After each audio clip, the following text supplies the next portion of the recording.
merci Elodie encore pour Avec la préparation. Bonjour. Bonjour à tous.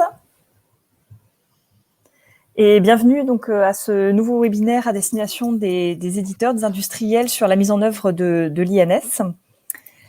Alors en théorie, on est plusieurs participants pour animer ce webinaire, mais aujourd'hui, Michael Tardif ne peut pas être parmi nous pour le GIE Sésame Vital. Donc j'animerai ce webinaire avec l'aide de Hugo de l'équipe INS de l'Agence du numérique en santé. Bonjour à tous. Alors, on vous propose un webinaire en plusieurs temps. Une petite introduction pour rappeler ce qu'est l'INS, à quoi ça sert, pourquoi c'est important d'aller vers ce projet. Une deuxième partie sur la façon de gérer les identités. Une troisième partie sur les statuts des identités. Une quatrième partie sur l'opération de récupération du téléservice INSI. Une cinquième partie sur la diffusion de l'INS et une sixième partie sur la vérification de l'INS grâce au téléservice INSI. Donc, à tout moment, n'hésitez pas à poser vos questions dans le chat. On y répondra soit par écrit en direct, soit à chacune de ces 6 parties. On fera un petit temps de pause pour regarder les questions qui ont été posées. On apportera la réponse à l'oral. Donc, on compte sur vous aussi pour vraiment nous bombarder de questions si besoin est. Généralement, c'est tout l'intérêt de ce webinaire. C'est pas juste qu'on vous fasse une présentation sur l'INS, mais c'est plutôt aussi qu'on puisse répondre à des questions précises de votre part. Donc, vraiment, n'hésitez pas. Alors, en guise de rapide introduction, un rappel sur ce qu'est l'INS et en quoi c'est important de la mettre en œuvre. Alors, jusqu'à présent, quand vous alliez chez un professionnel de santé, quel qu'il soit, un médecin de ville, un hôpital, une pharmacie, un laboratoire, etc., le professionnel pouvait vous prendre en charge sous des identités légèrement différentes. Certains peuvent, par exemple, dans leur logiciel, privilégier le nom d'usage, donc le nom d'homme ou de femme marié pour vous identifier, tandis que d'autres vont privilégier le nom de naissance. Donc ça peut donner des divergences d'identité. De la même façon, quand on a plusieurs prénoms, on peut toujours être confronté à des erreurs d'identification qui font que on vous appelle par votre vrai premier prénom ou par un prénom autre.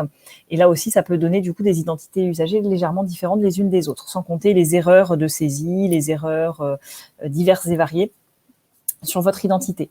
Donc forcément, quand on a plusieurs identités différentes pour un même usager, ça complique l'échange et le partage de données de santé. Il est évidemment très compliqué pour un professionnel de rapprocher des identités de santé quand elles ne sont pas rattachées à une identité unique. Avec l'arrivée de l'INS, on va pouvoir avoir une identité unique pour tout usager, quel que soit le professionnel qui le prend en charge. Cette identité, c'est l'INS, l'identité nationale de santé. Alors l'INS, elle est composée de plusieurs traits d'identité. Le matricule INS. Le matricule INS, c'est le numéro qu'on vous attribue à la naissance quand vous êtes né en France par l'état civil, ou c'est le numéro qu'on va vous attribuer au moment de votre immatriculation auprès des organismes de protection sociale quand vous êtes une personne étrangère qui vient par exemple étudier ou travailler en France. Le matricule INS, petite parenthèse, dans la très grande majorité des cas, la valeur du matricule INS est identique à la valeur du numéro de sécurité sociale qui sert à la facturation et au remboursement des soins. Si ce n'est que pour certains individus, ce matricule INS peut être différent du numéro de sécurité sociale utilisé pour le remboursement. C'est notamment le cas des enfants qui vont avoir leur propre matricule INS, celui qu'on leur aura attribué à la naissance, mais qui vont utiliser pour le remboursement de leurs soins le numéro de sécurité sociale de l'un ou l'autre de leurs parents. Donc voilà, après cette petite parenthèse sur le matricule INS qui est le premier trait qui compose l'INS, on a d'autres traits. Un OID, c'est un identifiant technique associé au matricule INS sur lequel je ne m'attarde pas particulièrement. On a ensuite 5 traits d'identité qui sont les traits d'identité tels qu'ils ont été saisis par l'état civil dans les bases notamment de l'INSEE ou de la CNAV. Donc c'est le nom de naissance de l'usager, le ou les prénoms de naissance de l'usager, la date de naissance, le sexe et le code INSEE du lieu de naissance. Donc cet INS, je le redis, tous ces traits-là, en fait, ils viennent bel et bien des bases de l'état civil. Mais ces bases de l'état civil vont être rendues accessibles aux professionnels de santé par l'intermédiaire d'un téléservice, le téléservice INSI, qui est développé et mis à disposition par la Caisse nationale d'assurance maladie, par la CNAM. On viendra un petit peu plus loin sur la façon dont fonctionne ce téléservice. Alors, pour la mise en œuvre de l'INS pour les éditeurs, on présente généralement cette mise en œuvre en 3 étapes qui ne sont pas nécessairement successives. Il y a des travaux qui peuvent être parallélisés. En tout cas, la première étape, c'est d'être capable d'interroger le téléservice INSI dont je parlais à l'instant, soit pour récupérer l'INS quand le professionnel ne l'a pas déjà, soit pour vérifier une INS que le professionnel aurait collectée antérieurement. Donc, c'est ce qu'on appelle l'intégration d'INSI. L'intégration d'INSI, le document clé, le document de référence, c'est le guide d'intégration publié régulièrement par le GIE Cézanne Vital à chaque nouvelle version du téléservice INSI. Deuxième étape, l'implémentation. Donc, une fois que vous avez été capable d'appeler ce téléservice pour récupérer ou vérifier une INS, il faut être en capacité de gérer correctement cette INS dans les systèmes d'information, en respectant notamment un certain nombre de règles et bonnes pratiques décrites dans le référentiel national d'identito-vigilance, qu'on appelle de son petit nom le RNIV. Donc là, le document de référence qui a été écrit pour vous, les éditeurs, les industriels, c'est le guide d'implémentation INS. Troisième étape, troisième marche à franchir, une fois qu'on a été capable d'appeler le téléservice INSI, qu'on sait bien gérer l'identité dans le logiciel, il faut bien évidemment diffuser cette INS, puisque tout l'intérêt de l'identité nationale de santé, c'est qu'elle apparaisse sur toutes les données de santé qui sont produites, que cette donnée de santé soit produite sous un format dématérialisé, sous un format informatique, ou sur un format papier. Donc c'est la partie diffusion de l'INS qui compose cette troisième marche, entre guillemets. L'INS, vous le savez probablement, si vous êtes connecté à ce webinaire, ça fait partie des projets socles de la feuille de route du numérique en santé, telle qu'elle est promue aujourd'hui par le ministère des Solidarités et de la Santé, et notamment au travers du programme Ségur, du volet numérique du Ségur. Le volet numérique du Ségur a pour ambition en fait d'accélérer l'échange et le partage de données de santé. Donc, en particulier, l'envoi dans le DMP ou la transmission par MS Santé des documents suivants, donc les comptes rendus de radiologie, les comptes rendus de biologie, les documents de sortie produits par les hôpitaux, comme les prescriptions, les lettres de liaison, les comptes rendus opératoires, etc. Pour pouvoir correctement échanger et partager ces données, que ce soit via MS Santé ou via le DMP, il faut que ces documents soient référencés avec l'INS, avec l'identité nationale de santé. 6 secteurs d'activité, 6 couloirs sont concernés par le volet numérique du Ségur et en particulier par les exigences relatives à l'INS, l'hôpital, la biologie, l'imagerie, la médecine de ville, les officines de ville et les structures du secteur médico-social. Donc, quand vous êtes un éditeur qui fournit le logiciel métier de l'un de ces 6 couloirs, vous êtes potentiellement concerné par le Ségur et par les exigences INS qui sont liées. Dans le cadre du Ségur, alors je vous fais vraiment un petit zoom sur le Ségur, mais vous trouverez via le lien que j'ai affiché là dans cette diapositive toutes les informations plus complètes. Sachez que les task force métiers, une pour chacun des 6 couloirs que j'ai cités auparavant, ont analysé en fait les pratiques actuelles d'échange et de partage, ont essayé d'identifier les freins et leviers à l'échange et au partage des données de santé. Et sur cette base-là, on produit une forme de cahier des charges qu'on a appelé un DSR, un dossier de spécification de référencement à destination de leurs éditeurs. Donc, une fois que ces DSR ont été publiés, donc ça a été le cas depuis cet été, on a publié régulièrement un certain nombre de DSR pour ces 6 couloirs. Un parcours de référencement a été mis en place par l'ANS pour vérifier la conformité des éditeurs à ces DSR. Donc, vous avez la possibilité, en tant qu'éditeur, de candidater. Vous devez, à cette occasion-là, nous fournir un certain nombre de preuves qui attestent de votre conformité aux exigences des DSR. Et si vous êtes référencé, si on considère que vous êtes conforme à ces DSR, vous serez référencé Ségur et vous pourrez bénéficier de financement pour déployer votre solution auprès de vos clients. Et je vous petite parenthèse sur ces DSR, une très grande partie des exigences des DSR Ségur à date concerne l'INS. Pour vous aider aussi sur la mise en œuvre de l'INS, on a créé un parcours guidé en fait qui va reprendre un petit peu les 3 marches dont je parlais juste avant et qui va vous orienter à chaque fois sur le bon document de référence à consulter, sur les bons interlocuteurs à mobiliser à toutes les étapes de la mise en œuvre de l'INS dans vos solutions. Donc, je vous invite vraiment, en complément de ce webinaire, ce parcours INS d'Angenius est vraiment un un bon moyen aussi de s'y retrouver. Donc là, aujourd'hui, on va faire un focus sur un certain nombre de thématiques que vous retrouverez dans ce parcours Genius, mais n'hésitez pas aussi à le consulter a posteriori. Alors, je vais prendre un tout petit temps pour regarder les questions qui ont été posées dans le chat avant de passer à la deuxième partie sur les traits d'identité.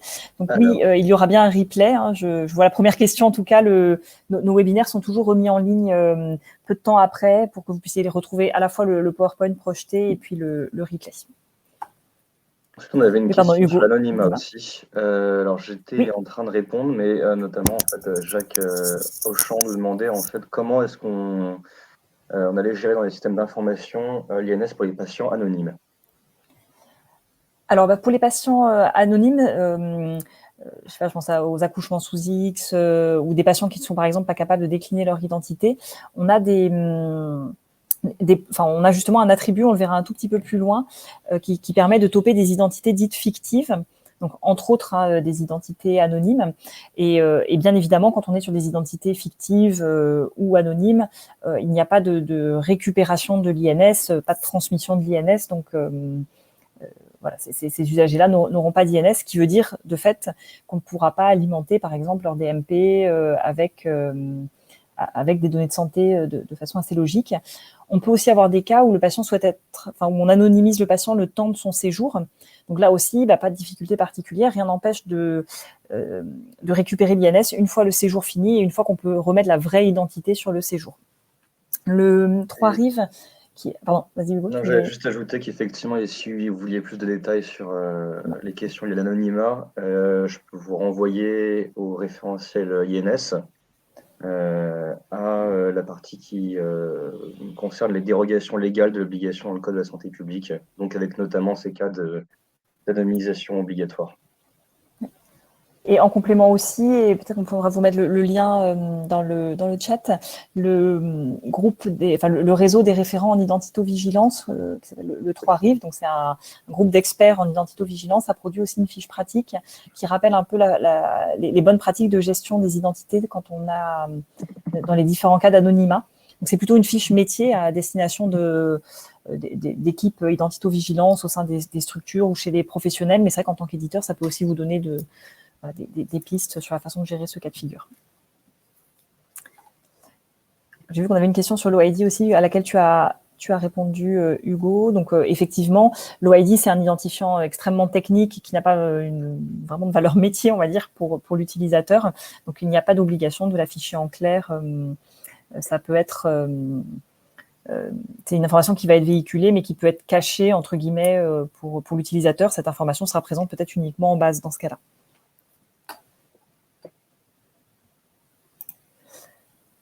Alors, sur la gestion des traits de l'identité, donc pour quel que soit le type de logiciel qu'on propose, il faut être désormais en capacité de gérer tous les champs suivants qu'on va lister. Donc, le matricule INS, l'OID, ensuite un certain nombre de traits stricts, ceux que j'ai cités avant, nom de naissance, prénom de naissance, premier prénom de naissance, date de naissance, sexe et code INSEE du lieu de naissance. Je reviens tout à l'heure sur les prénoms, ça fait partie des sujets sur lesquels on a beaucoup de questions. Et vous devez aussi offrir la possibilité d'avoir des champs pour 2 traits complémentaires, le nom utilisé, qui est le nom que l'usager porte dans la vie courante, et le prénom utilisé. Pour créer une identité, il y a certaines données qu'on estime comme devant être obligatoires, donc qu'on ne puisse pas créer une identité si ces traits-là ne sont pas alimentés. Il s'agit du nom de naissance, du premier prénom de naissance, de la date de naissance, du sexe et du code lieu de naissance. Ces informations-là, le matricule INS et la plupart des traits stricts, à l'exception du premier prénom de naissance, doivent au maximum et dès que possible être alimentés par les informations qui existent à l'état civil, c'est-à-dire par les informations qui vous seront retournées par le téléservice INSI, pour être sûr que l'identité que vous avez créée, c'est bien l'identité telle qu'elle existe en fait à l'état civil et donc dans les bases de référence. Le premier prénom de naissance, le nom utilisé et le prénom utilisé sont des informations qui ne vous sont pas directement retournées par le téléservice INSI. C'est des informations que, voilà, pour laquelle il n'y en a pas de balise dans le retour du téléservice INSI, et donc dans l'alimentation doit en partie dépendre de l'utilisateur. Alors, je fais un petit retour arrière justement sur les champs nom et prénom. Alors, on commence par les prénoms. Donc, la liste des prénoms de naissance. Donc, c'est, pour rappel, vous n'êtes pas obligé de saisir toute la liste des prénoms de naissance pour créer une identité. Par contre, sachez que quand vous allez appeler le téléservice va bien vous retourner une liste de prénoms, chacun des prénoms allant être séparés par un espace. Le premier prénom de naissance, lui, cette donnée-là, le recueil est obligatoire pour créer une identité. Cette information ne provient pas directement du téléservice INSI, vous êtes obligé de la déduire du téléservice INSI, et donc là, je fais une petite parenthèse. Si le téléservice vous renvoie, par exemple, Jean, espace, Marc, dans la balise liste des prénoms, donc rien ne vous empêche, vous allez alimenter le champ liste des prénoms de naissance avec Jean, espace, Marc. Pour le premier prénom, vous pouvez proposer à l'utilisateur par défaut de remplir le premier prénom avec Jean, donc avec ce que vous trouvez avant le premier espace du téléservice. Mais par contre, sachez que vous ne devez pas figer le premier prénom de naissance. Il faut que l'utilisateur puisse dire non, le premier prénom de cette personne-là, c'est pas Jean, c'est Jean espace Marc ou Jean-Marc. Donc, il faut que vous laissiez la possibilité à l'utilisateur d'intervenir sur ce champ premier prénom, même si vous le pré-remplissez à partir du téléservice INSI. Ça, c'est un point relativement important, et on a pu voir que les éditeurs qui n'avaient pas bien pris en compte ce point-là, ça a posé des difficultés dans l'implémentation ensuite sur leur site client. C'est pour ça que j'insiste un peu lourdement là-dessus. Le premier prénom de naissance, par contre, on ne peut pas tout autoriser. Encore une fois, je reprends mon exemple, si le téléservice renvoie Jean espace Marc, il ne faut pas que l'utilisateur, par contre, puisse mettre un prénom complètement fantaisiste qui ne correspond pas à cette liste des prénoms. Il ne peut pas rajouter Maxime, par exemple. Et même, il ne peut pas mettre Marc en premier prénom, puisque dans la liste des prénoms, Marc n'intervient qu'en deuxième position. Alors, pourquoi on a créé ce champ premier prénom et pourquoi on ne s'est pas contenté de la liste des prénoms? C'est vrai que la question nous est aussi souvent posée. En fait, on avait, au moment de la rédaction des textes sur l'INS, on pressentait que le fait de véhiculer une liste des prénoms au lieu d'un seul premier prénom, comme c'était l'usage jusqu'à présent, pouvait poser des problèmes dans les interfaces, notamment que des logiciels en aval ne soient pas forcément capables de gérer correctement cette liste en la tronquant, par exemple, ou autre. Donc, par précaution, ce champ premier prénom de naissance a été conservé. Troisième champ prénom, c'est le champ prénom utilisé. Donc là, c'est un champ qui a été ajouté pour faciliter finalement le dialogue entre le soignant et le soigné. C'est vrai que quand une personne se présente à l'hôpital, par exemple, en indiquant qu'elle a beau s'appeler Jeanne en prénom de naissance officiel, mais finalement, si tout le monde l'appelle, je sais pas, Marie, dans la vie de tous les jours, c'est vrai que c'est pas forcément agréable pour elle de se faire appeler par son nom officiel, mais qui n'est utilisé par personne. Donc, on a offert la possibilité aussi que le patient puisse déclarer un prénom utilisé différent de son prénom officiel. Donc, et bien évidemment que cette information, puisqu'elle ne provient pas des bases de référence de l'état civil, il n'y a pas de recueil obligatoire de cette information.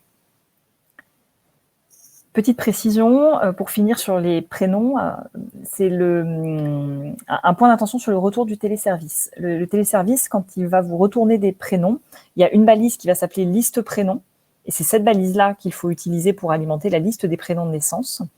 Le téléservice va aussi vous renvoyer une balise qui s'appelle prénom et qui porte à confusion. La CNAM alimente cette balise par un prénom qu'elle a pu récolter, elle, dans ses propres bases, mais qui n'est pas forcément une donnée complètement officielle. Et donc, la préconisation qu'on fait dans le guide d'implémentation INS, c'est de ne pas tenir compte de cette balise prénom qui, a priori, d'ici 2022, pour éviter d'ailleurs toute confusion, sera systématiquement vidée par la CNAM, puisqu'on s'est rendu compte que malgré nos mises en garde, un certain nombre d'éditeurs avaient pu confondre les deux balises, parce que c'est vrai que ça porte à confusion. Donc, on va vider cette balise à terme. Mais d'ici là, faites attention à ne pas vous baser sur celle-ci. Sur les noms, on a deux champs, comme vous l'avez vu précédemment. On a le champ nom de naissance et le champ non utilisé.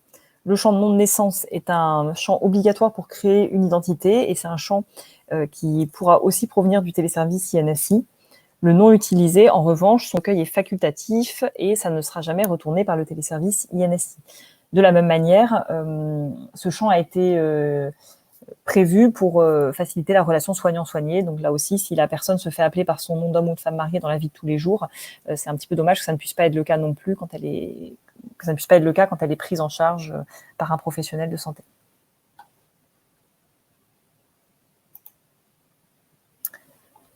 Alors, un petit focus sur les formats des données, parce que dans tout ce qui concerne l'identité, en fait, on n'est pas parti de la page blanche quand on a rédigé les textes sur l'identito-vigilance ou le texte sur le guide d'implémentation. On est parti d'un historique aussi en termes de pratiques d'identification des usagers.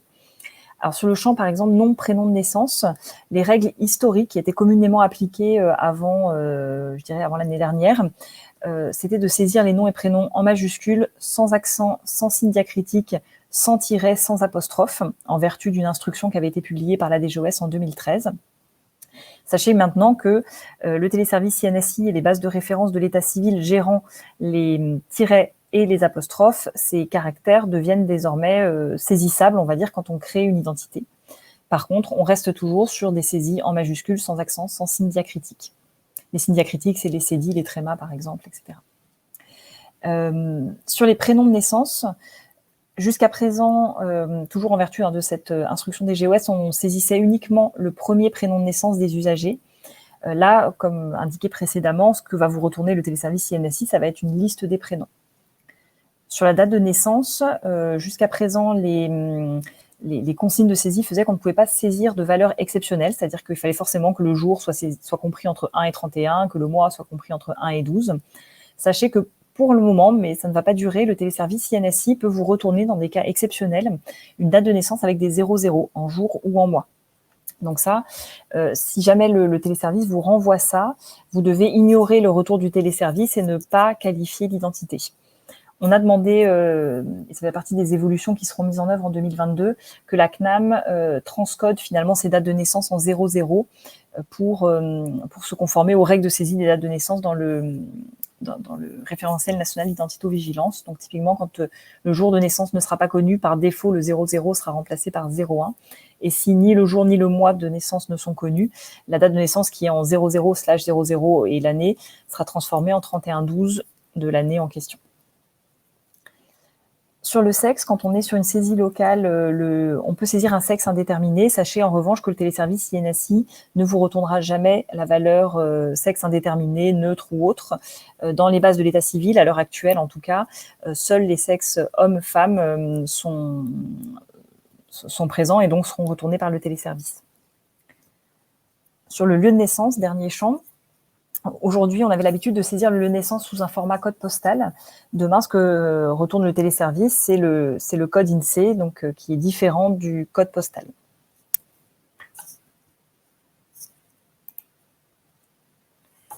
Un petit zoom sur la recherche d'antériorité. Donc, la recherche d'antériorité, c'est la recherche qu'on fait normalement dans les bases avant de créer toute nouvelle identité, ou lorsqu'on recherche un patient qu'on sait déjà être venu dans la structure ou auprès du professionnel. La recherche d'antériorité, elle doit être insensible à la présence ou à l'absence de tiret apostrophe, puisque justement, comme vous l'avez vu juste avant, on a pu à l'époque, en vertu des précédentes règles d'identito-vigilance, ne pas saisir de tiret apostrophe alors que ça existe à l'état civil. Donc, ça serait évidemment dommage qu'on crée un doublon dans la base en créant une nouvelle identité sous prétexte qu'on n'a pas retrouvé car il n'y avait pas le tiret apostrophe à l'époque, ou vice-versa, si à l'époque on avait mis des tirets apostrophes en dépit des consignes qui étaient données et qu'aujourd'hui l'état civil nous précise qu'en fait ce tiret apostrophe n'existait pas dans les bases de référence, il ne faut pas que ça puisse nuire à la recherche d'antériorité. De la même façon, puisqu'on a vraiment réintroduit et davantage spécifié qu'est-ce qu'on mettait dans les champs nom de naissance, non utilisé, prénom de naissance, prénom utilisé, mais qu'on sait que ça n'a pas été forcément correctement géré dans les historiques. Là aussi, la recherche d'antériorité, quand on tape un nom, eh bien, il faut qu'on aille chercher, qu'on aille voir si ce patient n'a pas ce nom-là dans son nom de naissance ou dans son nom d'usage, ou dans son nom utilisé. Et dernier focus, je crois, pour cette partie sur la gestion des traits, un focus plutôt sur l'accès aux données, la sécurité. L'INS, hein, vous vous en doutez, c'est une donnée à caractère personnel sensible. Donc, les accès à cette identité nationale de santé doivent être tracés. Alors, c'est pas tellement une obligation INS finalement qu'une obligation RGPD. Hein. C'est vrai que à partir du moment où on accède à une donnée à caractère personnel, on est censé tracer qui a accédé à cette identité. Et c'est d'autant plus vrai pour l'INS. De la même façon, le téléservice INSI n'est pas accessible à n'importe qui. Seuls les acteurs qui prennent en charge les usagers doivent avoir accès à ce téléservice INSI. Donc, c'est important aussi de tracer qui a fait les appels au téléservice INSI. De la même façon, les logiciels qui permettent de visualiser, créer, modifier des identités doivent permettre de gérer des habilitations suffisamment fines pour que seules les personnes autorisées aient accès à l'INS ou au téléservice INSI. Alors, je vais regarder un petit peu les questions aussi avant de passer à la partie 3 sur les statuts de l'identité.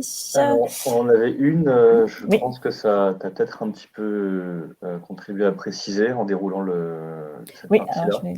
Et c'est une question en fait sur les traits stricts qui sont donc obligatoires pour créer une fiche patient sans ces informations. Est-ce qu'il y a d'autres moyens de créer une fiche sans ces traits stricts? Oui, alors pour préciser, effectivement, alors les traits stricts qui sont obligatoires, je rappelle, c'est le nom de naissance, à minima le premier prénom de naissance, la date de naissance, le sexe et le code du lieu de naissance. Et là-dessus, c'est vrai qu'on a régulièrement la question de est-on vraiment obligé de saisir le lieu de naissance en particulier? La réponse est oui. À partir du moment où vous êtes un logiciel qui gère de la donnée de santé, le référentiel national d'identité-vigilance et donc son pendant technique qui est le guide d'implémentation impose que ces 5 champs soient nécessaires pour créer une identité. Donc on sait que c'est aisé de récupérer le lieu de naissance dans certains contextes, mais je pense par exemple aux urgences. Malgré tout, ça a été pesé lors de la rédaction du référentiel national d'identité-vigilance. Et donc, on a préféré, on a estimé qu'il y avait un plus gros gain en identité-vigilance à imposer la saisie de ce champ-là, plutôt que de ne pas l'imposer, prendre un risque en termes d'identité-vigilance pour faire gagner les quelques secondes nécessaires à l'alimentation de ce champ. Si l'information n'est pas disponible, ce qui est possible, que l'usager, pour X raisons, ne peut pas nous donner son lieu de naissance, sachez qu'il est prévu dans le référentiel national d'identité-vigilance qu'il y ait une valeur qui correspond au lieu inconnu. Donc, si vous n'avez pas récupéré cette donnée-là, vous pouvez toujours saisir le code 99 999 qui correspond à ce code lieu de naissance inconnu. Et par contre, et c'est le sens de ta réponse, Hugo aussi, c'est que par exemple le matricule INS n'est pas une donnée obligatoire pour créer l'identité. Vous pouvez créer une identité sans avoir fait l'appel au téléservice. Bon, on va le voir d'ailleurs, ça fera une très bonne transition avec la partie 3 sur les statuts de l'identité. Voilà, c'était voulu. Alors, les statuts. Donc, on a 4 statuts pour définir une identité dans un système d'information en santé. Le statut que va avoir l'identité va dépendre de 2 paramètres. Premier paramètre, est-ce que cette identité, elle a été créée ou mise à jour en utilisant les traits présents dans les bases de référence de l'état civil retournées par le téléservice INSI. Donc, c'est tout ce que vous voyez sur la première partie sur le haut, on va dire, de notre schéma.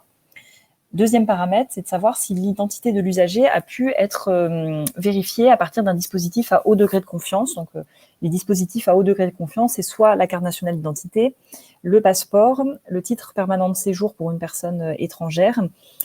Et demain, ça pourra être aussi des dispositifs d'identification électronique substantielle et DAS.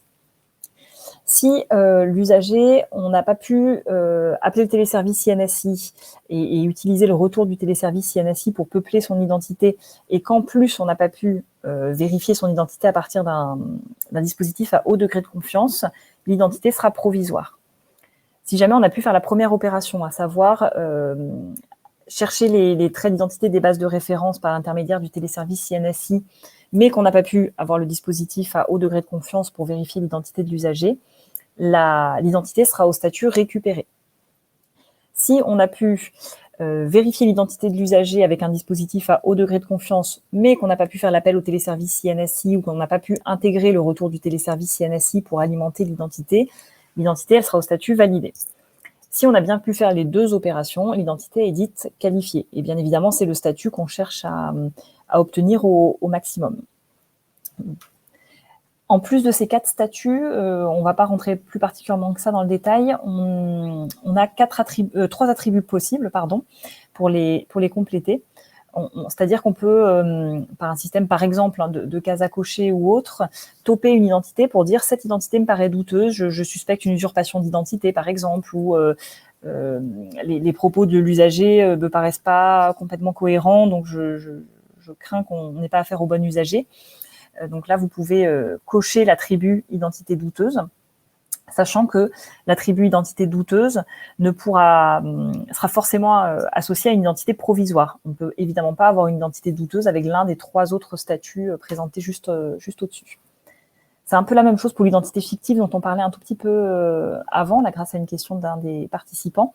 L'identité fictive, elle est nécessairement attribuée à une identité provisoire. Mais ça permet, de bien les distinguer dans le système d'information si en plus on coche la case identité fictive. Identité homonyme, là par contre, identité homonyme, cet attribut peut être associé à n'importe lequel des 4 statuts. Identité homonyme, ça permet de bien alerter le professionnel sur le fait que cet usager-là a un autre usager dont le nom, prénom, date de naissance, sexe sont identiques ou très très proches d'un autre usager, pour éviter les confusions a posteriori. Alors, si on a créé des statuts pour distinguer les différents types d'identités, c'est bien évidemment parce qu'on va les gérer de manière légèrement différente. Alors, il y a une règle clé à retenir et qui est peut-être la règle la plus importante qu'on a pu écrire dans le guide d'implémentation INS, c'est sur la diffusion. Donc, sachez que seules les identités qui sont au statut qualifié permettent de véhiculer le matricule INS et l'OID correspondant. Si jamais l'identité n'est pas au statut identité qualifiée, vous pouvez évidemment envoyer les traits nom, prénom, date de naissance, sexe et code lieu de naissance, parce que sans ça, sinon, vous ne pouvez pas prendre en charge l'usager dans le système d'information, mais en tout cas, vous ne devez pas envoyer le matricule INS et l'OID. Alors, quand on a une identité qui est au statut récupéré ou identité qualifiée, ça veut dire que les traits qu'on a récupérés sont les traits conformes par rapport à l'état civil. Donc, de fait, il n'est pas question d'aller jouer et à modifier ces traits-là a posteriori. Donc, normalement, une identité qui est récupérée ou qualifiée, les traits stricts, ainsi que le matricule INS et l'OID, ne doivent pas pouvoir être modifiés par un utilisateur. Éventuellement, si vous souhaitez quand même, parce que ça pourrait arriver qu'on détecte a posteriori, qu'on avait qualifié une identité et puis finalement c'était pas le bon usager ou que sais-je, donc on soit amené à intervenir sur ces traits-là, il faut que ça ne puisse être, faut pas que n'importe qui puisse le faire, il faut que ça soit lié à une habilitation spécifique, à un super utilisateur, par exemple un membre de la cellule d'identité-vigilance par exemple. Et si jamais cette personne-là modifie une identité, une INS, il faut que ça ait plusieurs impacts. Premier impact, d'invalider le matricule INS et l'OID, de changer le statut d'identité, de le rétrograder au niveau inférieur, et bien évidemment que les modifications apportées soient propagées à l'ensemble du système d'information s'il y a d'autres logiciels qui sont raccordés en aval.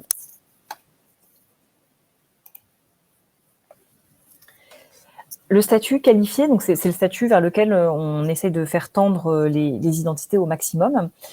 La règle générale, c'est que ce statut n'est pas transitif. On ne peut pas, quand plusieurs professionnels de santé échangent, celui qui reçoit une donnée de santé avec l'INS dessus ne peut pas considérer que c'est bon, l'INS a été qualifié, il ne peut pas le reprendre tel quel. Il doit impérativement requalifier l'INS. Le principe, même s'il peut paraître un peu rude comme ça, c'est de ne pas faire, c'est qu'on ne fait jamais confiance à une identité récupérée par quelqu'un qui n'appartient pas à notre domaine d'identification. Donc, par exemple, un médecin de ville qui recevrait un compte-rendu hospitalier avec l'INS dessus, il ne peut pas aller recopier cet INS dans son propre système d'information et le considérer comme qualifié. Il doit nécessairement rappeler le téléservice INSI pour vérifier que l'INS transmis est bien conforme aux bases de référence et il devra s'assurer que l'identité de l'usager est validée avec un dispositif à haut degré de confiance. Cette validation aura pu être faite en amont si l'usager est déjà venu et qu'il a déjà eu l'occasion de présenter un dispositif d'identification à haut degré de confiance, ou ça pourra être fait a posteriori la prochaine fois que l'usager se présente. Donc ça, c'est la règle générale. On a bien sûr une exception à cette règle pour quelques cas d'usage un peu particuliers. Je pense en particulier aux sous-traitances. Donc, par exemple, des laboratoires qui reçoivent des analyses de bio à réaliser pour un usager qu'ils ne prennent pas en charge, mais l'usager a été pris en charge par un hôpital et l'hôpital délègue à un laboratoire sous-traitant la réalisation de l'analyse. Donc là, bien évidemment, ce laboratoire sous-traitant, il n'a jamais vu le patient, il ne le verra probablement jamais. Le patient ne sait même pas que son analyse est peut-être partie dans un autre laboratoire. Donc, le laboratoire sous-traitant n'a pas le choix que d'utiliser l'identité transmise par l'hôpital dans ce cas de figure. Et lui va pouvoir la considérer comme qualifiée à partir du moment où il a confiance dans l'identité transmise par l'hôpital, notamment s'ils ont contractualisé entre eux et que la contractualisation prévoit le bon respect des règles d'identité-vigilance en vigueur. Alors, avant de passer à la partie 4, je vois qu'il y a quelques questions. Alors, est-on obligé de sauvegarder la référence du dispositif à haut degré de confiance ? Non, on n'est pas obligé de scanner. En fait, on doit toujours dire quelle est la pièce qui nous a servi à identifier l'usager. Donc là, vous pouvez proposer par exemple un menu déroulant ou des cases à cocher pour dire j'ai identifié le patient avec une carte d'identité, un passeport, une carte vitale. Enfin, vous pouvez donner le moyen qui a servi à identifier le patient. Vous n'avez pas besoin de stocker la copie de la pièce d'identité ou le numéro de carte d'identité, ça c'est pas exigé. Et au contraire, même si jamais vous proposez un dispositif qui permet de scanner, par exemple, les pièces d'identité et de les stocker dans le système d'information, sachez que vous êtes soumis à des contraintes en termes de conservation des données et de cryptage. Par exemple, vous n'avez pas le droit de conserver cette pièce d'identité dans votre système d'information plus de quelques années. Je ne suis pas sûre d'avoir le chiffre exact en tête, mais c'est marqué dans un de nos documents. Donc, à partir de ce délai-là, vous devez normalement supprimer la copie de la pièce et vous devez aussi proposer des mécanismes de cryptage qui sécurisent la conservation de cette pièce. Et pour compléter, donc, je vous invite à consulter la règle numéro 19 du guide d'implémentation qui précise pour les logiciels référence à l'identité toutes les règles relatives aux pièces d'identité. Oui, parce que d'ailleurs, je rebondis sur ce que tu dis, Hugo, parce qu'il y a plusieurs possibilités pour valider une identité. Donc, quand le patient présente en fait, ce qui doit être impératif, c'est que dans vos logiciels, vous permettiez à l'utilisateur de cocher, toper, enfin, de faire une action en fait volontaire pour dire cette identité, je la valide. Donc ça doit être faisable dans vos logiciels. Après, vous pouvez décider en complément de proposer un automatisme qui dit, par exemple, si l'utilisateur a indiqué avoir renseigné l'identité de l'usager à partir d'une pièce d'identité, d'une carte d'identité ou d'un passeport, automatiquement, ça fait passer mon identité au statut validé. Donc, vous avez le droit de proposer ce type d'automatisme. Et par contre, admettons, l'usager n'a pu présenter qu'une carte vitale parce qu'il avait que ça sur lui. Une carte vitale, c'est pas un dispositif à haut degré de confiance, donc ça ne fait pas automatiquement passer l'identité en validé. Elle reste provisoire sur la base de ce titre-là. Si vous proposez cet automatisme, il faut néanmoins que la liste des justificatifs à haut degré de confiance qui permettent de déclencher finalement cet automatisme soit paramétrable pour les utilisateurs. Donc, il ne faut pas que vous ayez mis en dur carte d'identité, passeport, titre de séjour, OK, et que ce soit figé. Il faut que l'utilisateur puisse éventuellement rajouter des pièces à haut degré de confiance si jamais le RNIV notamment devait évoluer pour en intégrer de nouvelles, ou au contraire dégrader d'ailleurs certaines pièces. Donc ça, il faut qu'il garde la main sur ce paramétrage. Alors, comment se passe-t-il pour une personne qui a réalisé une demande de changement de genre? Le service INSI va bien renvoyer le nouveau sexe de sa carte d'identité. Est-ce qu'il y a un délai, une période d'incohérence? Alors, c'est vrai que là-dessus, on est vraiment très, très dépendant aussi des processus de l'état civil. Donc, en tout cas, ce qui est sûr, c'est que dès que dans les bases de référence de l'état civil, dès que le changement de sexe sera opérationnel, instantanément ou quasi instantanément, il y a peut-être des petites latences, mais le téléservice INSI renverra bien la bonne valeur qui est dans les bases de référence. Par contre, c'est vrai que je ne connais pas le processus l'usager, quand il va changer sa pièce d'identité, sa carte d'identité, la carte d'identité, elle est produite à partir d'une autre base qui n'est pas celle de l'état civil. Et donc là, pour le coup, dont on ne maîtrise pas les délais. Et pareil, il y a le délai de production de la carte. Donc oui, il est possible qu'à l'état civil, il y ait un sexe d'enregistré et que malgré tout, le patient, il a encore son ancienne carte d'identité entre les mains. Donc c'est possible qu'il y ait des incohérences de ce type. Mais par contre, ce qui est sûr, et ça me permet de le répéter, c'est qu'il y a une totale corrélation entre ce que retourne l'INSI et les bases de l'état civil. Les gammes dans les hôpitaux diffusent les identités à des logiciels secondaires. Êtes-vous en train de dire que chaque logiciel secondaire devra requalifier l'INS, donc réinterroger via INSI? Merci pour votre question qui me permet peut-être d'apporter une précision qui n'était pas claire sur la page précédente. Tout à l'heure, j'ai parlé de domaine d'identification. Donc, en fait, quand on est au sein du même domaine d'identification, on n'est pas obligé de requalifier en fait l'identité. Donc, l'identité qui a été qualifiée par la gestion administrative du patient, la GAP, d'un hôpital, peut se diffuser de façon complètement fluide vers le DPI, le logiciel de radio, de bio, etc., puisqu'on reste dans le même domaine d'identification et que tous ces services-là partagent la même base patient. Donc, dans ces cas-là, il n'y a pas de requalification à faire. La requalification, elle est impérative quand on est sur un professionnel qui appartient à un autre domaine d'identification, donc comme dans mon exemple, le médecin de ville versus l'hôpital, par exemple.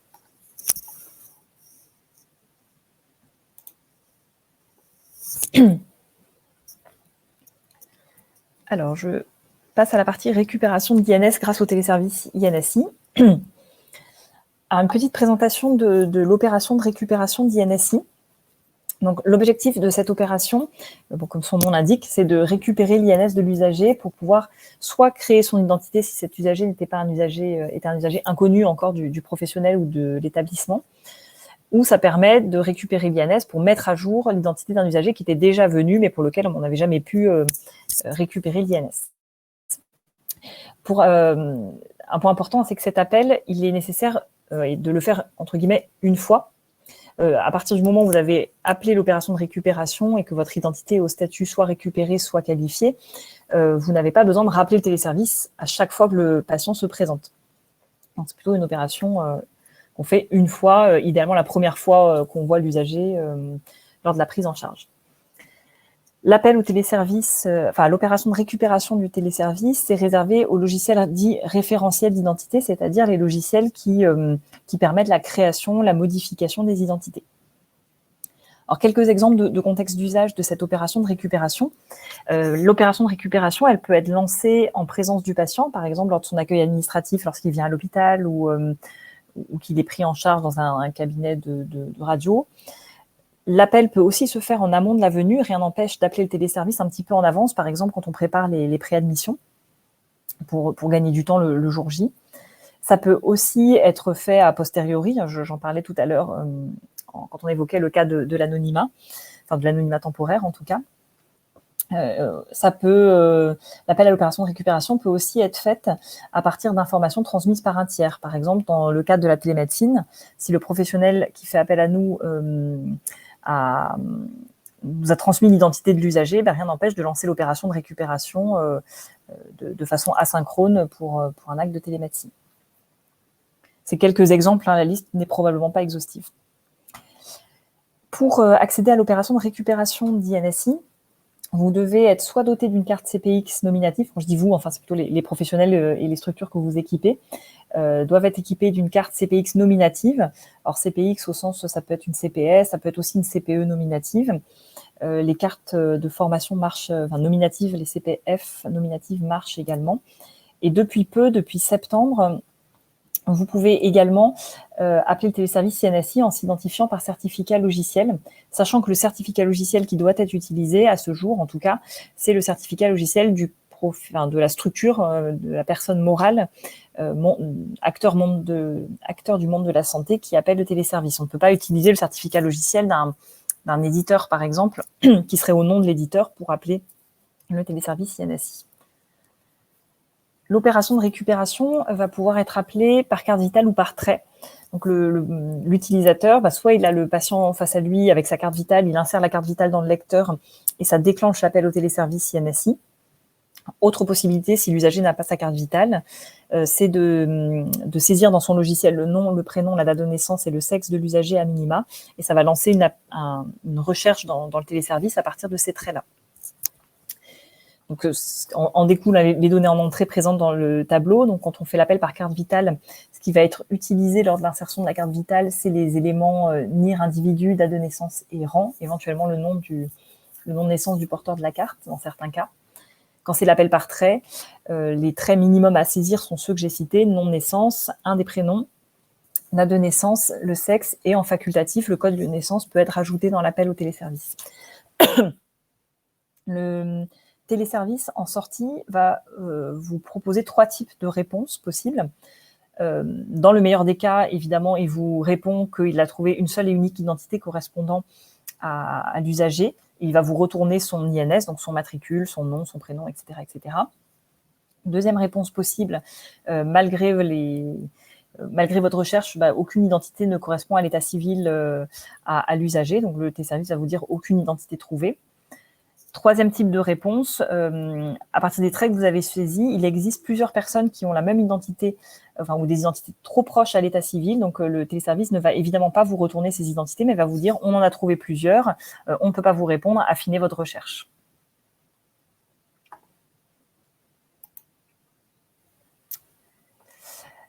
Alors là, je vais passer assez rapidement à cette partie-là. Donc normalement, le GIE Cedam Vital est souvent présent à nos webinaires pour vous rappeler en tout cas en quelques mots l'accompagnement qu'il peut proposer aux industriels pour se raccorder, on va dire, au téléservice INSI. Donc je passe, mais sachez qu'en tout cas, vous avez toute la documentation technique et entre autres le guide d'intégration dont je parlais un tout petit peu avant, qui sont mis à disposition sur l'espace industriel. Donc, ça veut dire qu'il faut que, par contre, vous demandiez à vous créer un compte sur la plateforme du GIE Cedam Vital pour pouvoir accéder à cet espace industriel. Une fois que vous avez un compte, vous retrouvez tout le package documentaire, donc le guide d'intégration, des requêtes exemples, etc., etc. Alors, je passe à ces quelques exemples sur la documentation et puis les éléments qui vous sont fournis par le GIE pour développer vos solutions. Et j'insiste un peu plus sur cette partie support. Donc, le GIE Cedam Vital peut être contacté soit par mail, soit par téléphone si vous avez besoin d'aide au moment du développement de l'appel au téléservice. Si vous avez des questions sur la documentation, sur des difficultés à développer l'appel au téléservice, vous pouvez contacter le GIE Cedam Vital pour cela. Retour sur l'implémentation de l'opération de récupération. Donc, je rappelle, c'est les logiciels qui gèrent les identités qui doivent lancer ce type d'appel à l'opération de récupération. L'appel, il y a 2 grandes modalités possibles finalement. On peut lancer un appel sur une action d'un utilisateur, donc l'utilisateur qui, entre guillemets, clique sur un bouton pour appeler le téléservice. Mais on peut aussi tout à fait imaginer de lancer l'appel de façon plus automatique, plus transparente pour l'utilisateur, soit pour un dossier ou pour un ensemble de dossiers sur la base d'une liste de travail. Par exemple, si on veut lancer des appels à INSI pour tous les patients attendus en hospitalisation le surlendemain, on peut tout à fait imaginer de passer en revue la liste des préadmissions et d'appeler successivement le téléservice pour chacune de ces identités. Quand on appelle le téléservice INSI, ça rejoint un peu toutes les règles des exigences de sécurité que j'évoquais un tout petit peu avant. Il faut bien évidemment être capable de tracer que des appels ont été réalisés, de tracer aussi la réponse apportée par le téléservice, l'une des 3 réponses que je citais avant. Et si le téléservice vous a trouvé une identité, il faut que vous soyez en capacité aussi de stocker l'image du retour du téléservice INSI. Ensuite, quand INSI va vous répondre, l'idéal est d'avoir, et en particulier quand il y a des écarts entre les traits locaux et les traits retournés par le téléservice, c'est d'avoir une sorte de fenêtre, quelle que soit sa forme, qui mette en évidence les différences entre les traits locaux et les traits INSI, avec, si possible, par des couleurs surbrillances ou autres, une mise en évidence de ces différences pour que l'utilisateur puisse plus facilement prendre des décisions. Est-ce que je remplace mon identité locale par celle qui a été transmise par le téléservice, oui ou non? Ça dépend un peu des discordances observées. Donc, il faut que vous puissiez faciliter cette réflexion-là.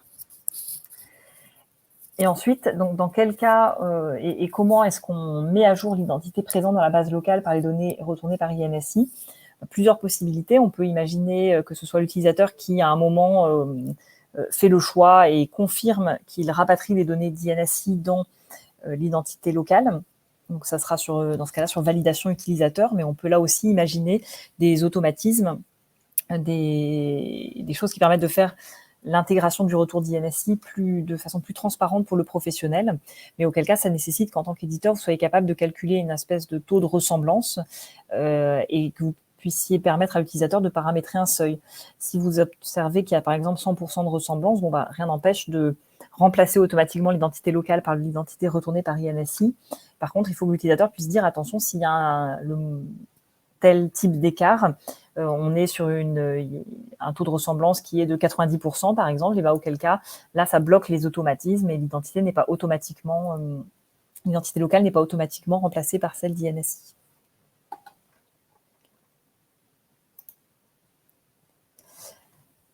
Alors, première question, je viens d'y répondre. C'était donc une question de Monsieur Le Gall. Au vu des différences parfois existantes entre les données de la carte vitale et les données de la carte d'identité, peut-on prévoir d'appeler avec les deux informations successivement, ou alors doit-on appeler avec les deux à la fois? Voilà, je pense que ça mérite juste de préciser le rôle de la carte vitale sur l'appel. Oui, tu as bien fait, Hugo. C'est vrai que même si le téléservice utilise la carte vitale en entrée, c'est pas les données de la carte vitale qui sont retournées par le téléservice INSI. Donc, faut vraiment voir la carte vitale comme un vecteur d'appel au téléservice. Et pardon. Donc, sur je voulais apporter une autre précision par rapport à ça. Et que le RNIF, préconise quand même de faire l'appel par carte vitale, de privilégier l'appel par carte vitale à chaque fois que c'est possible. Parce que clairement, vu les données qu'utilise la carte vitale pour appeler le téléservice INSI, on a quand même, c'est très très très très rare qu'on ne trouve pas l'usager quand on fait un appel par carte vitale, parce que en utilisant de fait le NIR du bénéficiaire qui est stocké dans la carte, le NIR qui est stocké dans la carte, ça pointe quand même vers un usager bien précis. Donc, ça maximise les chances d'avoir un retour. Quand on fait par nom, prénom, date de naissance, sexe, il peut y avoir des homonymes, il peut y avoir des identités en tout cas très très proches, sans compter les risques d'erreur en saisie des traits, etc., etc. Donc, la saisie par trait, elle a un bon taux de résultats. On a même été plutôt surpris qu'on ait autant de retours. Moi, j'ai en tête à peu près 80%. Dans 80% des cas, les traits saisis par les professionnels permettent de retrouver une seule et unique identité via le téléservice. Bon, mais malgré tout, c'est quand même 20% des cas où on va avoir une difficulté à avoir une réponse du téléservice. Donc, privilégier vraiment la carte vitale, oui. Et après, la question... Oui, on avait une question un peu plus précise, alors aussi sur l'appel au téléservice INSI, donc via certificat logiciel. Donc ça, c'est-à-dire qu'il n'y a pas de carte CPX qui est utilisée pour pouvoir se connecter au téléservice. Dans le cas d'une officine, le pharmacien doit-il obligatoirement remplir la procédure d'auto-homologation pour l'officine ou alors on peut retrouver ce document? Est-ce qu'il y a quelque chose dans le couloir officine de l'ANS qui précise ça? Oui, effectivement, merci aussi pour cette question qui permet d'apporter une autre précision. Au tout début du téléservice CNSI, la seule modalité d'identification électronique qui était prévue, c'était la carte CPX, ce qui n'était pas sans poser des problèmes sur le terrain parce que autant pour la récupération, il y a déjà plein d'acteurs qui n'ont pas de carte CPX, donc pour tout cela, ça leur interdisait pratiquement de facto l'appel au téléservice INSI, ou alors avec une complexité d'équipement qui était très importante. Et en plus, quand on regarde l'opération de vérification dont on n'a pas encore parlé, mais qu'on verra un peu plus loin, on voit que la façon dont on l'imagine, elle est assez peu compatible avec l'usage d'une carte CPX. Donc mais voilà, au début c'était ça qui était prévu dans les textes, c'est ça qui avait été négocié notamment dans le référentiel INS avec la CNIL. Donc c'était l'état des lieux il y a à peu près 1 an de cela. Mais bon, voyant tous les freins à l'usage que ça allait poser, on a réussi à négocier, on va dire, un assouplissement des règles d'accès au téléservice INSI en permettant l'accès par un certificat logiciel. Mais forcément, dans la négociation, on assouplit d'un côté, mais il faut quand même prendre un certain nombre de mesures de sécurité de l'autre pour s'assurer que via un certificat logiciel, on n'a pas des appels non légitimes au téléservice INSI. Donc la CNIL nous a demandé de rajouter dans le référentiel INS la procédure d'auto-homologation. Donc on demande à tous ceux qui vont utiliser un certificat logiciel de faire une procédure permettant de s'assurer que, en gros, n'importe qui ne peut pas appeler le téléservice INSI. Et donc cette procédure, elle doit être faite effectivement par tout acteur qui va utiliser un certificat logiciel pour appeler INSI. Donc c'est valable aussi pour l'officine. On a peut-être, ce document est disponible sur notre site, on va pouvoir vous mettre le lien aussi. Je ne sais pas si on s'est créé une page spéciale officine sur la page INS, mais si c'est le cas, on verra bien mettre le document aussi en visibilité des pharmaciens. Et c'est vrai qu'en tant qu'éditeur, nous, on le dit bien sûr aux acteurs de santé dès qu'on présente l'INS, on évoque cette procédure d'auto-homologation. Mais si vous avez la possibilité, vous aussi, de rappeler à vos clients qu'ils ont cette procédure à faire pour être en conformité s'ils utilisent un certificat logiciel, on est preneur aussi du relais d'information que vous pourriez faire là-dessus. Et je fais un petit retour arrière là sur la question données de la carte vitale, données des cartes d'identité, parce que c'est un sujet qui nous revient très souvent. C'est vrai qu'aujourd'hui, en France, on a plusieurs bases qui servent qui gèrent les identités des Français. On a la base de l'état civil, donc c'est les bases gérées par l'INSEE et la CNAV, qui reposent en fait sur les extraits d'actes de naissance des usagers. Et c'est cette base-là que va interroger le téléservice INSI, mais c'est aussi cette base-là qu'interrogent les impôts, enfin bref, toutes les administrations publiques interrogent la base de l'état civil gérée par l'INSEE et la CNAV. On a la base au niveau, je crois, du ministère de l'Intérieur qui gère les titres d'identité. C'est la base qui sert à produire nos cartes d'identité. Et ces deux bases-là ne sont pas connectées. Donc, on peut avoir des divergences entre les données qui existent dans la base de l'état civil et les données existant sur une pièce d'identité. C'est généralement pas des choses majeures, mais voilà, moi je le vois, j'ai un nom de famille avec un apostrophe. Bon, voilà, ça peut arriver que à l'état civil, l'apostrophe soit bien mis dans ma pièce d'identité pour X raisons liées probablement à des erreurs humaines, cette apostrophe disparaisse. Et je pense que vous pouvez peut-être vous aussi, à titre personnel, parfois constater des petites choses comme ça qui divergent entre votre carte d'identité et ce qui existe dans les bases de l'état civil. Donc ça, on essaie d'expliquer au maximum aux usagers. On a créé des flyers pour ça. On essaie d'expliquer aussi aux professionnels de santé que ces cas-là peuvent exister. Ils sont a priori relativement minoritaires. Une de nos expertes en identitovigilance a fait un sondage sur quelques sites qu'elle accompagne et on avait moins de 5% des identités pour lesquelles on pouvait avoir ce type de différence. Et très souvent, les différences s'expliquaient assez facilement. Donc, c'est un sujet, bien sûr, ça pose des difficultés, on ne le nie pas, mais qui sont quand même globalement marginales.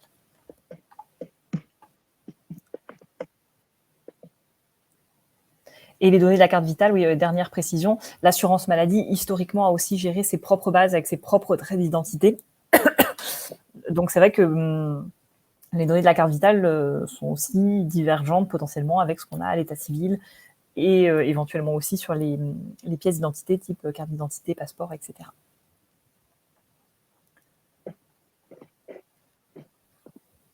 Avant-dernière partie de notre webinaire, la diffusion de l'INS. Donc, les données, il y a des données qu'on doit impérativement diffuser sur toute donnée de santé, qu'elles soient sous format informatique ou sous format papier. Le matricule INS suivi de sa nature, si on a affaire évidemment à une identité qui a été qualifiée. Le nom de naissance, le premier prénom de naissance, la date de naissance et le sexe. Sachez que vous n'êtes pas obligé de transmettre l'ensemble des prénoms et que même le code lieu de naissance n'est pas nécessairement à transmettre. Pour diffuser l'INS, donc on a soit les transmissions de l'identité sous format informatisé, et auquel cas le document qui fait référence pour vous indiquer comment transmettre tous ces traits, c'est le cadre d'interopérabilité des systèmes d'information de santé, le C6. Vous avez un document, une annexe INS en fait, qui va détailler pour chacun des standards en vigueur la bonne balise à alimenter, le bon champ à alimenter, etc. Sur les données de santé qui ont vocation à être imprimées, on vous demande deux choses. de faire apparaître l'INS en clair, en toutes lettres ou en tout chiffre. Donc là, on vous a mis en dessous le type de cartouche que vous pouvez utiliser. Alors ça, c'est complètement à titre indicatif. Vous pouvez le mettre en forme de façon complètement différente. Mais en tout cas, ces données-là, nom de naissance, à minima le premier prénom de naissance, la date de naissance, le sexe, le matricule INS suivi de sa nature, sont impérativement à faire apparaître. Et on vous demande aussi, en complément de cet affichage en clair, de prévoir l'affichage sous la forme d'un data matrix. Donc vous avez la spécification sur notre site qui vous permet de construire ce data matrix. Et normalement, sous peu, si ça n'a pas été fait tout récemment, on va vous proposer aussi sur le site de l'ANS une sorte d'outil pour que vous puissiez valider que le data matrix que vous avez produit est bien conforme à cette spécification. Là aussi pour vous aider dans vos développements.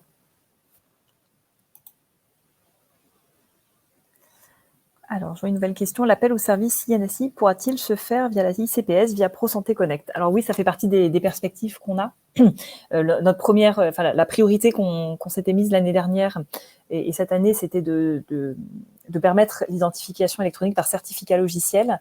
Et donc la priorité, prochain combat, on va dire, pour faciliter l'identification électronique au téléservice INSI, c'est de le mettre sous ProSanté Connect pour permettre les appels aussi par ICPS. Donc, ça fait partie des demandes fortes qu'on a exprimées auprès de la CNAM.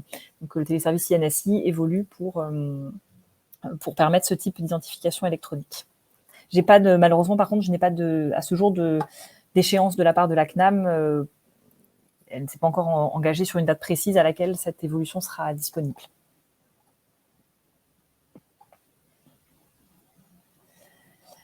Concernant l'annexe C6, pour vérifier la conformité de logiciel, existe-t-il des tests avec la plateforme Gazelle?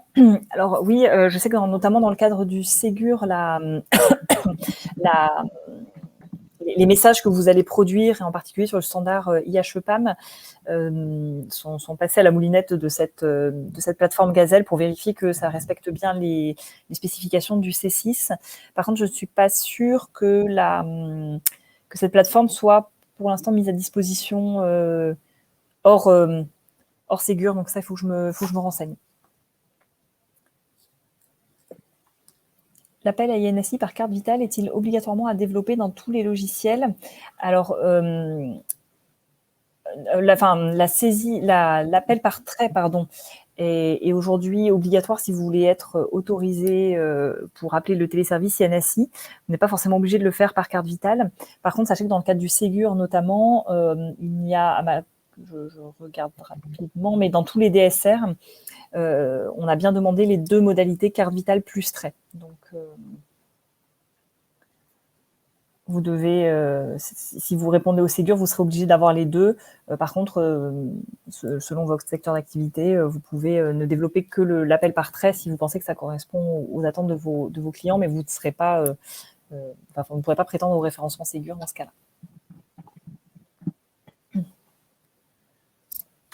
Pardon. Dernière partie, la vérification de l'INS, donc grâce au téléservice INSI. Donc, quand je vous ai parlé du téléservice INSI tout à l'heure, je vous ai parlé de l'opération de récupération. Là, je vais vous parler de la deuxième opération du téléservice, qui est l'opération de vérification.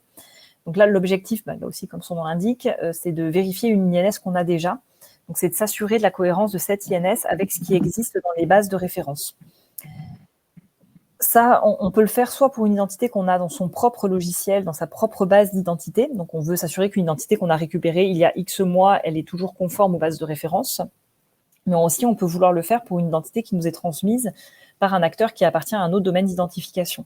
Si je reprends mon exemple de tout à l'heure, c'est typiquement ce cas d'usage qu'un médecin de ville va chercher à confirmer que l'identité qui lui a été envoyée par l'hôpital est bien conforme aux bases de référence.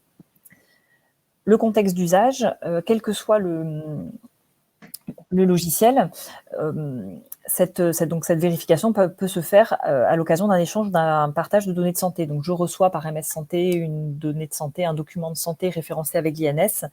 Je profite au moment de la réception de faire cet appel à la vérification.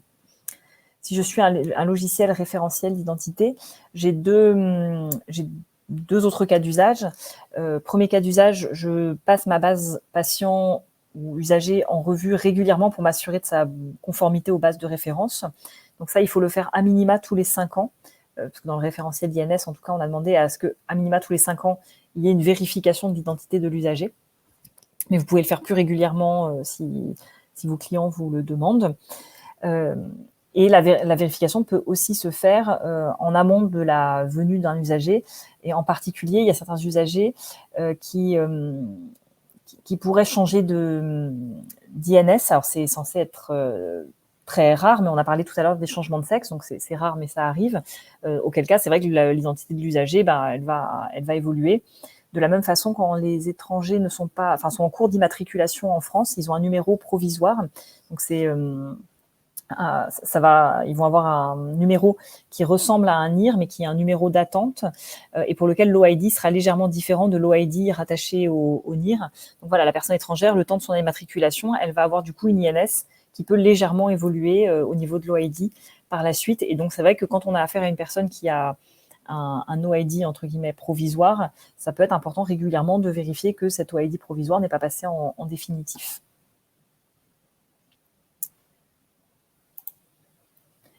Alors, de la même façon que l'opération de récupération, l'identification au téléservice, c'est possible, l'opération de vérification du téléservice, c'est possible par la carte CPX nominative et par certificat logiciel, selon la même modalité que tout à l'heure et incluant notamment la procédure d'auto-homologation.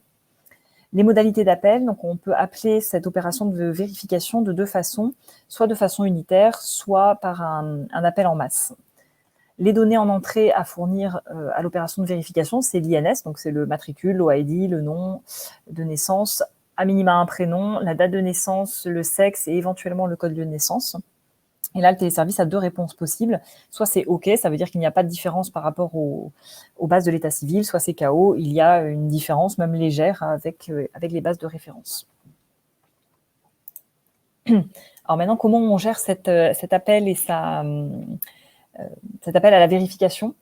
Alors, quand on reçoit une donnée de santé, l'idée, c'est que l'appel se fasse de façon relativement automatique, c'est-à-dire que dès lors qu'on reçoit une donnée de santé référencée avec l'INS, qui est un appel au téléservice INSI pour la vérification et donc pour s'assurer qu'il n'y a pas d'erreur par rapport aux bases de référence.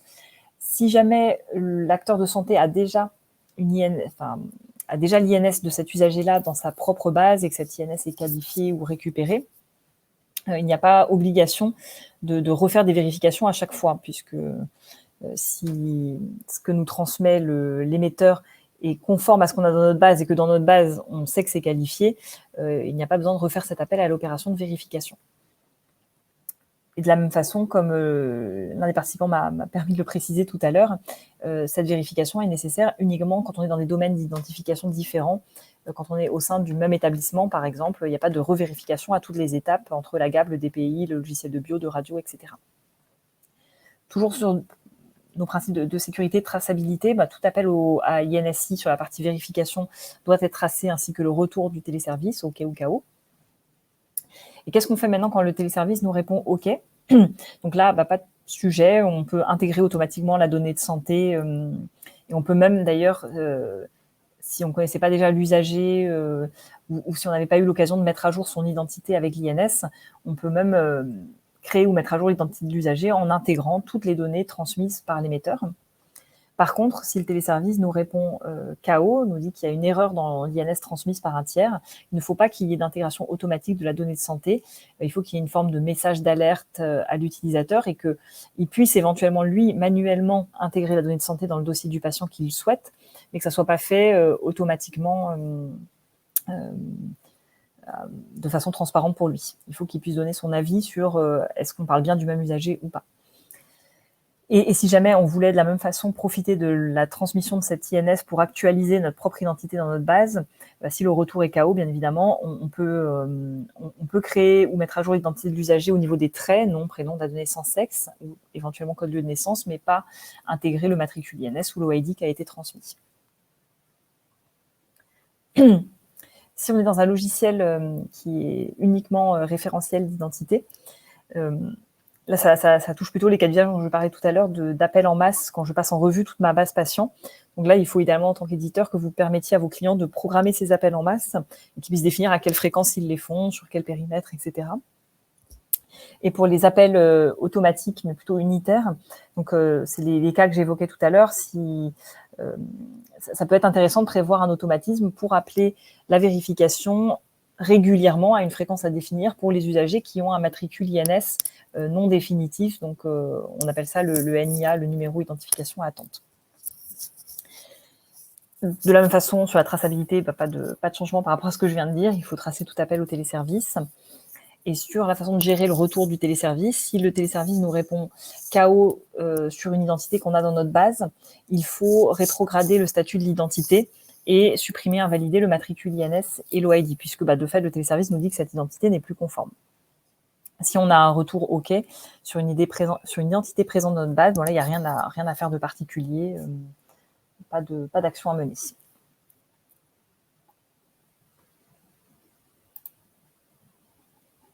Pardon. Voilà, j'ai passé en revue en tout cas les six grandes parties de cette présentation.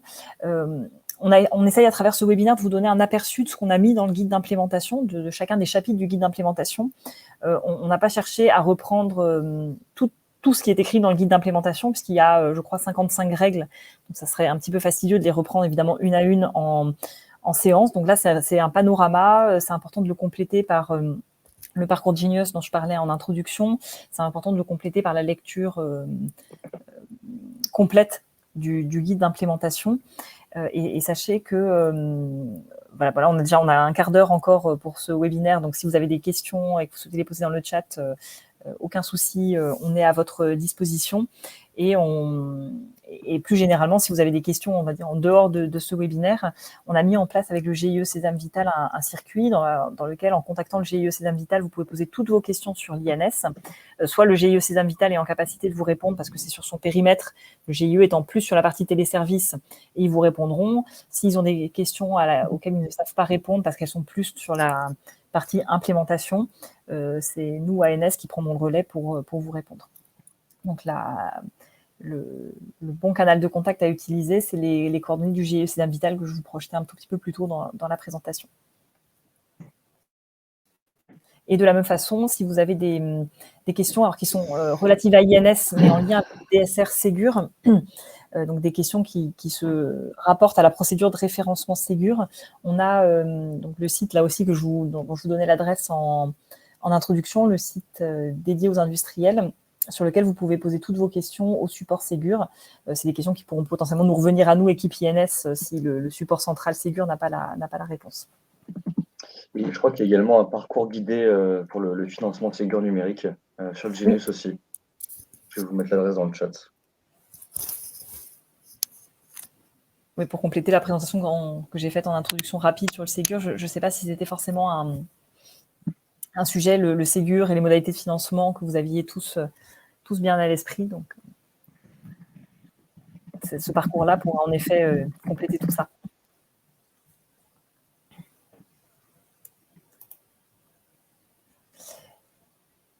Et donc, je crois qu'on peut mettre la procédure d'homologation. Ah, tu l'as mis, Hugo, super. Eh oui.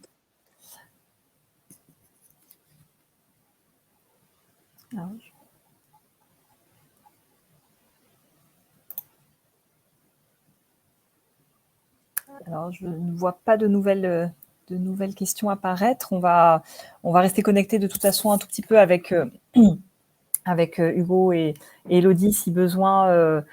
Voilà, quelques minutes encore pour ceux qui auraient des dernières questions. Mais sinon, ce n'est pas le cas. On vous remercie pour votre participation à ce webinaire. On espère que ça vous a donné une bonne visibilité d'ensemble sur le sujet INS. Et puis, on espère vous retrouver à d'autres occasions pour répondre à vos questions ou échanger sur ce projet. Merci à tous. Passez une très bonne après-midi. Donc, j'en profite pour répondre aussi à l'oral aux questions qui arrivent de dernière minute. Donc, si le PS n'arrive pas à qualifier un INS, peut-on alimenter le DMP? Alors, pour l'instant, oui. Vous pouvez continuer à alimenter le DMP en utilisant la transaction TD00, mais sachez que cette transaction d'alimentation du DMP n'a pas vocation à se pérenniser. L'assurance maladie n'a pas donné d'échéance précise quant à son extinction, mais celle-ci devrait intervenir courant 2022. On ne sait pas aujourd'hui dire si c'est tout début, milieu ou fin 2022, mais il sera bientôt nécessaire d'avoir l'INS, en tout cas, pour alimenter le DMP.